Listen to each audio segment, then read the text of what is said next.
台南连续5档举办台语过活动，今年的主题是台语当着时，唔但有台语词雅、戏剧、音乐会，今年佮结合金甘蔗影展有电影放送，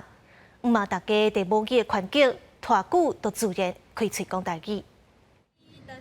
当带囡仔用轻松趣味的方式唱旗舞歌，台南台语会今年举办第5档，邀请20个单位来摆搭，用除了用台文做牌仔，小解单位的特色，嘛甲民众认捌台语旗宝。另外，人客来买物件，因嘛拢专程用母语，就是要互民众哪识词啊，哪学习。用甲囡仔讲台语，嘿，虽然讲甲无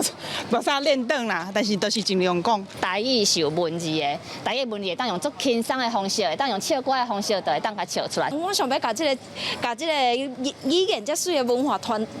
落去。文化局指出，台南台语会是全国头一个以语言文化的基本活动。今年以台语当着是做主题，结合音乐、戏剧、电影这的事件元素，来推广台语文化，持续打造真正式的母语环境，主要要互不同年龄层的人开嘴讲母语，感受语言基本的比例。透过这个主题，能够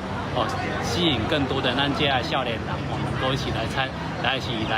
台语，然后参加这些活动。文化局表示，年纪愈大，台语使用的比例有产生短暂。连续3礼拜办台语活动，马上金甘蔗影展结合，伫全面戏院拢总有超过50场的舞台演出，甲电影播送，因望会使恢复大家讲台语给噗噗的气氛，甲祖先留落来语言，世世代代流传落去。记者新闻台南采访报道。